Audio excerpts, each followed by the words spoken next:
Bonjour à toutes et à tous et bienvenue à l'épisode numéro 12 du Cryptost Technical Briefing. Vincent Gann, heureux de vous retrouver. Nous sommes le mardi 2 février 2021, bientôt à la fin de l'an 1 du Covid. L'an 1 du Covid qui j'espère n'aura pas d'an 2, mais dans tous les cas, qui a vu l'explosion de la digitalisation de nos sociétés, bon, digitalisation qui était bien l'avancée, mais qui a vu donc l'explosion aussi de la finance en ligne et l'explosion des groupes de traders particuliers rassemblés sur les réseaux sociaux, sur de nombreux réseaux sociaux, que ce soit sur Discord, sur des forums, on peut citer Wall Street Bet, que ce soit sur Reddit, qui a été fortement téléchargé, que ce soit sur WhatsApp, Facebook, Twitter et d'autres. Bref, la semaine dernière a vu, et ce n'est pas une mince affaire, pour la première fois, des groupes de traders particuliers chasser les stops de protection des institutionnels. Alors, sur le marché action, des fonds spéculatifs, fonds vautours, fonds short, la VAD, la vente à découvert, fortement exposée à la vente sur certaines actions, et comme ces données sont publiques, car je le rappelle, à la différence du marché cryptographique, le marché action est centralisé. Et donc l'envolée de l'action GameStop qui a mis à mal le fonds Melvin Capital et d'autres exemples. Et ensuite l'intervention d'Elon Musk à travers sa story Twitter qui a fait booster le cours du Bitcoin vendredi matin dernier, en baisse de 3%, 10 minutes plus tard en hausse de 12%. Bref, installez-vous confortablement, bienvenue. Nous allons donc parler de tous ces sujets. Et comme chaque mardi, faire le tour d'horizon du cours du Bitcoin, un tour d'horizon technique, tour du cours du Bitcoin, pardon, le coin Ether. Le coin Ether, nous allons en parler plus amplement cette semaine, car lundi prochain, lundi 8 février, la très vénérable bourse de Chicago, le CME, lance 3 ans après le Bitcoin les contrats futurs pour le coin Ether de la blockchain Ethereum. Cela va avoir un impact, je vais en dire quelques mots, un impact sur le cours. Troisième partie, Chainlink, comme d'habitude, toujours en tendance haussière, au-dessus de ses anciens records historiques. Et quatrième partie, retour, grâce à votre vote, car vous avez participé donc à ce sondage hebdomadaire, dont vous pouvez accéder au lien dans la description, juste en dessous, description qui vous permet de voter pour une quatrième crypto-monnaie qui sera analysée. Le sondage a lieu cette fois-ci directement sur YouTube. Le lien ne vous renvoie plus vers le site Cryptos. C'est plus efficace, plus rapide. D'ailleurs, vous avez été plus de 1000, je crois, à voter. C'est ce que nous allons regarder. Et vous avez choisi, sans surprise, le jeton XRP. Lui aussi, soumis à cette volatilité des groupes de pump and dump. Alors, pour le coup, là, des groupes de pump, mais ça n'a pas duré très longtemps, car après l'envolée à 75 centimes de dollars, retour à la case départ, probablement que ces groupes ont oublié que le XRP de Ripple était actuellement en souci judiciaire avec la SEC, le régulateur des contrats futurs aux États-Unis, le tout-puissant régulateur des contrats futurs américains. Donc, eh bien, voilà quels sont les sujets qui seront abordés. Alors, avant de passer à davantage d'illustrations, effectivement, la semaine dernière a vu quelque chose d'assez incroyable. GameStop, l'action GameStop s'envole, car des groupes de traders particuliers l'ont fait monter, car ils ont identifié qu'un fonds spéculatif, Melvin Capital, était massivement exposé à la vente dessus, alors que le cours de l'action montait déjà depuis le début de l'année, et que Melvin Capital commençait à être en difficulté. Ils ont acheté ensemble, chassant du coup les stops de protection de Melvin Capital, qui a dû se racheter pour éviter la faillite, perdant quand même 5 milliards de dollars, donc enlevant une bonne partie, une bonne moitié de la valeur de Melvin Capital. Et nous l'avons vu hier, avant-hier, ces groupes de pression, ces groupes de pump sur Dogecoin, sur l'argent métal aussi, l'argent métal, sur le compartiment des métaux précieux au sein du marché des matières premières. Mais ça retombe à nouveau. Donc attention, attention à l'interprétation technique de ces séances construites par du vent. C'est-à-dire des groupes sur les réseaux sociaux sans lien avec l'économie réelle. Mais en même temps, ne les blâmons pas. Cela fait longtemps que les marchés financiers, et notamment depuis cette crise sanitaire, sont déconnectés de l'économie réelle, tant la création monétaire, les taux d'intérêt écrasés à zéro, sont venus créer de la disruption.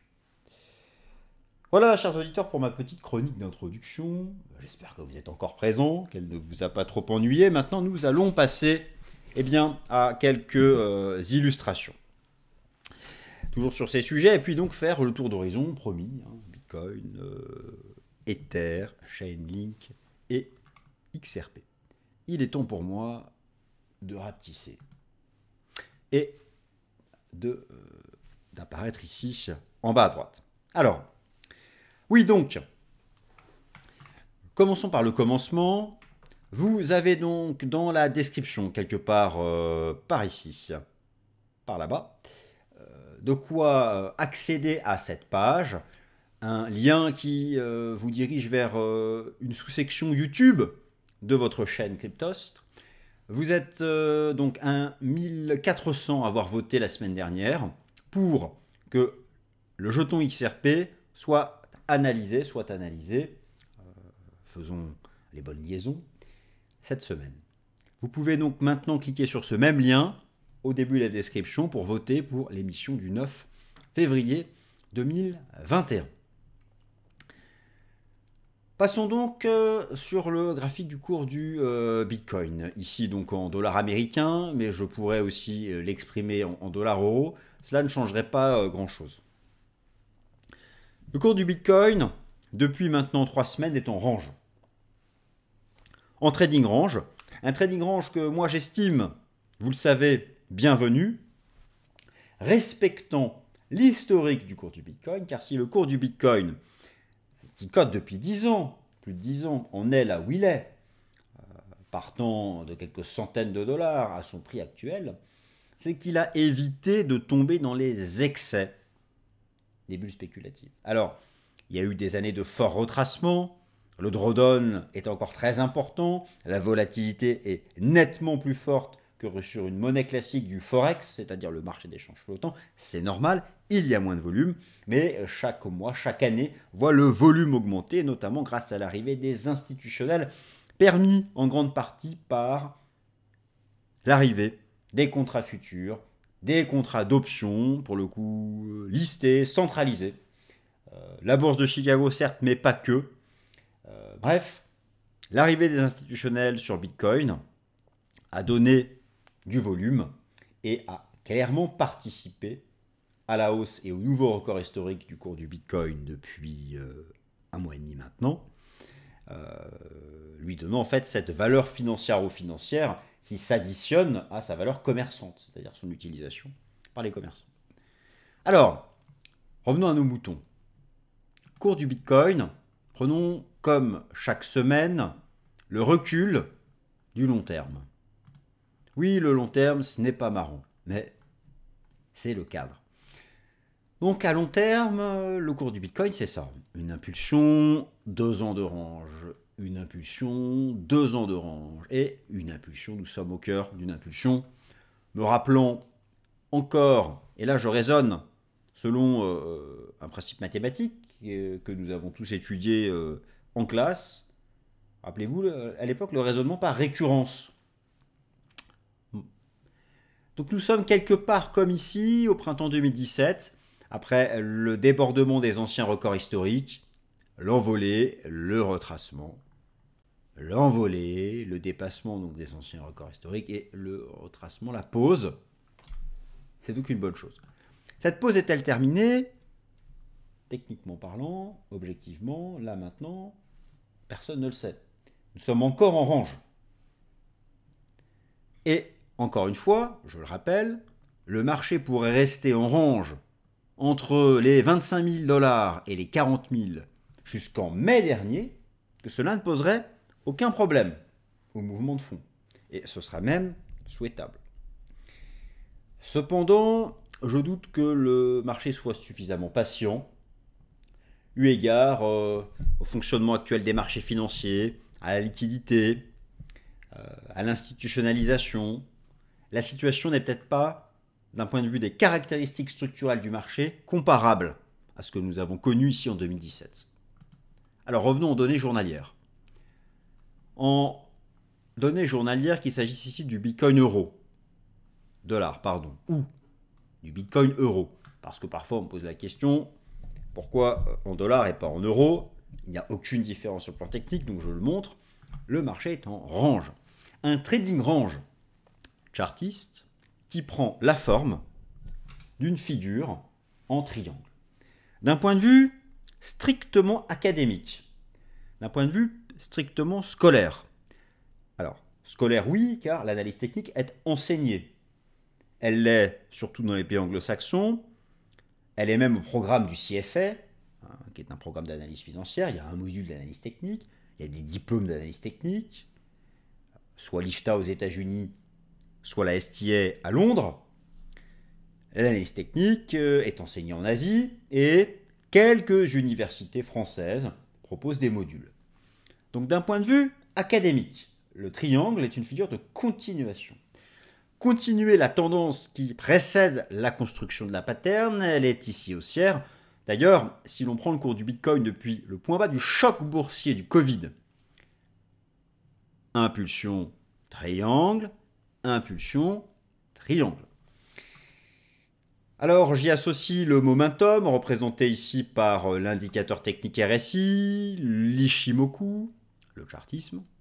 C'est déjà pas mal, 3 cases à cocher. Que nous disent-elles? La case du momentum nous dit que nous avons repris 50. Ça, c'est intéressant. Nous avons repris 50 qui fait support, c'est plutôt boule. La case de l'Ishimoku nous dit que nous sommes au-dessus du nuage. C'est boule. Mais sous Kijun, ça, c'est pas boule. C'est la frontière. Il faut la dépasser. Et ce qui est éminemment intéressant, c'est qu'actuellement, Kijun se confond avec la partie haute, du triangle. Et c'est une observation que nous pouvons faire aussi sur le BTC euro. Je l'ai tracé ici à main levée, pardon. Il faut toujours cocher le mode aimant pour avoir un bon tracé, ce que j'ai fait ici sur le BTC USD. Voilà donc où nous sommes. Tentative d'extraction par le haut le 29 janvier, vendredi dernier avec Elon Musk, échec, retour dans la pattern, et nouvelle attaque aujourd'hui. Alors, au stade actuel, si on reste objectif, le marché reste en range. Il peut continuer. Il peut encore échouer, revenir en bas. L'apex, le point de convergence de la base et de l'oblique, nous mène plus loin. La théorie dit qu'en général, on sort par le haut ou le bas de la figure entre 2 tiers et 3 quarts de la distance à l'apex. Ça approche. En tout cas, test du haut du range. Il faut pour cela une clôture journalière, la séance de vendredi le rappelle. En séance, nous avions une sortie par le haut. Beaucoup se sont précipités en disant on sort par le haut du triangle, c'est fait. Eh bien non, à la clôture, dans les cordes. Moralité, il faudra attendre la clôture journalière. Cette figure a donc une bonne probabilité d'être une figure de continuation haussière. La probabilité n'est cependant pas égale à 100%. Je me garderai bien de fixer une probabilité, mais si on part du principe que c'est, je ne sais pas, 70-30, bon, 30%, ça peut être aussi une résolution baissière. Donc, une clôture journalière sera le juge de paix, pour savoir. Si on sort par le bas, on retrace aux anciens records historiques. Peut-être pas autant, on retrace à Kijun Weekly. C'est le point d'achat peut-être trop parfait que tout le monde attend. Pour le moment, le marché n'y va pas. Si l'on sort par le haut, on retourne au bas mot, aux anciens records historiques, les 42 000 $ récemment atteints, les 34 000 €. Alors cette pattern peut être affinée en données 4 heures ici. En données 4 heures ici. Sur le BTC USD, on voit en H4, alors j'ai encore mal tracé, je dois remettre ça proprement. Voilà. La tentative vaine d'Elon Musk et la nouvelle tentative en cours. Nous verrons bien, mais encore une fois, seule la clôture journalière compte. Et voilà. Voilà comment je passe maintenant au Coin Ether. Alors le Coin Ether. Le Coin Ether, il faut en parler. Lancement la semaine prochaine, lundi 8 février, des contrats futurs Ether. Alors attention, la bourse de Chicago a lancé en janvier 2018 les contrats futurs Bitcoin, puis les contrats d'options. Là, on commence par les contrats futurs, lundi 8 février. Première observation, ça va amener du volume. Mais à l'époque, lorsque les contrats futurs ont été lancés sur BTC en janvier 2018, les instituts ont shorté. C'était aussi tout en haut de la bulle spéculative qui a explosé et ensuite moins 85%. L'arrivée des contrats futurs Ether va institutionnaliser ce marché, va ajouter quelques phénomènes importants. Le phénomène déjà d'expiration. Il y a des échéances. À l'expiration, pas de prorogation sur ces contrats futurs cryptographiques. Attention, on est obligé de clôturer sa position. Ça crée des décalages, souvent les journées d'échéance. Attention à cela. Il faut donc se renseigner sur le calendrier des expirations. Toute l'information est publique, heureusement, sur le site du CME notamment.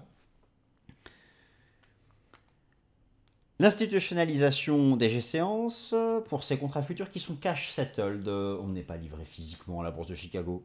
Juste du delta, d'un différentiel de cash entre son cours d'achat et son cours de règlement à l'échéance. On est réglé du différentiel, peut-être positif ou négatif. Pas de cotation le week-end sur les futurs, ce qui explique les gaps du lundi. Nombreux. Bonne nouvelle, à l'image des contrats futurs BTC, le contrat futur Ether, à mesure que le temps va passer, va permettre d'avoir l'information sur ce que font les instituts à travers le rapport Commitment of Traders de la CFTC, CME-CFTC, publié chaque vendredi soir. Ça, ce sera très important. Au final, l'arrivée des contrats futurs sur le Coin Ether, fidèle second, fidèle lieutenant ou fidèle challenger, est une suite logique. Ça va apporter du volume, ça entretient un scénario de price discovery à un moment où, un mois et demi après le BTC, le Coin Ether s'approche de ses records historiques. Le BTC, lorsqu'il a dépassé ses records historiques en décembre dernier, a doublé, 20 000, 42 000. Est-ce ce qui attend le Coin Ether? Je le pense, effectivement. En tout cas, cela va créer, highlighter, si vous voulez, mettre sous le feu des projecteurs le Coin Ether. Et on va de plus en plus en parler d'ici lundi prochain. Donc oui, cela peut clairement participer à la hausse du Coin Ether en direction de ses records historiques. Alors maintenant, justement, regardons-le d'un peu plus près. Le Coin Ether, vous l'avez sous les yeux en données journalières. Toujours une construction boule. Les records historiques ne sont pas très éloignés du niveau actuel des cours. Nous en approchons. En données journalières, la ligne de tendance a tenu, Kijun. Notez ici le volume profile, le volume établi par niveau de prix. Et la semaine dernière, cela a fait support. On a vraiment une grosse zone d'accumulation ici. Au moment où je vous parle, nous sommes en train de dépasser une résistance. Bon, il semble que la cible technique naturelle soit donc ici au contact des records historiques. D'ici donc le lancement des contrats futurs lundi prochain. L'ami Chainlink. Alors, pullback réussi au contact des anciens records historiques. Très bien. La construction technique reste boule. Le RSI reste au-dessus de 50. Trendline. Kijun remonte. Que dire de plus, hormis le fait que tendance haussière au-dessus des 20 $ et que les retours sur les 20 $ sont toujours, peuvent être lus comme une opportunité de se placer dans le sens de la tendance. Observons l'aspect relatif Link par rapport au BTC. Il y a eu une première jambe de retournement boule. On peut faire l'analyse technique ici et appliquer l'Ishimoku au ratio Link BTC. Je pense qu'un retour ici, double support, peut relancer la surperformance de Link. Dans tous les cas, ce marché se trouve en price discovery. J'estime que toute cette zone-là reste une bonne zone d'accumulation dans le sens de la tendance. Voilà, que dire de plus sur ce jeton. L'AMI XRP. Alors, l'AMI XRP, moi je dis oui et non, je dis stop. Je dis que tout ça n'est pas très sérieux. Premièrement,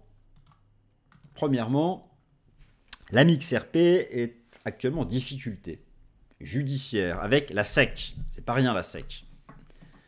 Avec le régulateur des contrats futurs aux États-Unis.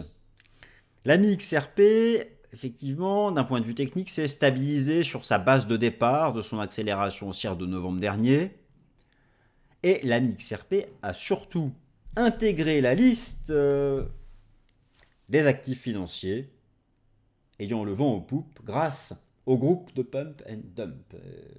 Et donc, Pump and Dump, volatilité, réseaux sociaux égale une bougie extraterrestre, une bougie qui sort de nulle part, une bougie qui a atomisé autant les acheteurs que les vendeurs, en plein feuilleton judiciaire. Moi, j'estime, et c'est mon avis personnel, que là, trader le XRP dans des conditions comme celle-ci, c'est pire que du casino, c'est finalement pire qu'avoir une chance sur deux. Je vous rappelle que une chance sur deux, c'est le lancer de pièces. L'objectif de l'analyse technique, de l'approche comportementale, est de basculer au-dessus, c'est-à-dire d'ajouter un point de pourcentage, d'être au moins un taux de succès de 51%. Donc là, la SEC plus le trading social, la manipulation, les groupes des réseaux sociaux, fait que l'on quitte l'avantage, l'apport de l'analyse comportementale. Donc l'analyse technique, là, du XRP, franchement, elle compte plus, elle compte pas. D'ailleurs, elle n'a pas attendu cette bougie du 1er février pour ne plus compter. Fin décembre, c'était fini. Donc, que dire? Alors, techniquement, oui, on peut voir que les principaux niveaux horizontaux passés semblent produire quelques effets. Mais bon, soyons sérieux, quelques effets, non, en réalité, ça ne produit pas grand-chose. Donc, le jeton XRP de Ripple, je pense que actuellement, le message que délivre à son sujet l'analyse technique n'est pas bien sérieux. Voilà, chers auditeurs, j'ai terminé donc pour mon tour d'horizon de cette semaine, tour d'horizon crypto-monnaie. J'espère que cela vous a intéressé. Gardez votre esprit critique surtout. N'hésitez pas à penser à voter donc quand vous pouvez, peut-être maintenant ou plus tard, pour la 4e crypto-monnaie qui sera analysée la semaine prochaine.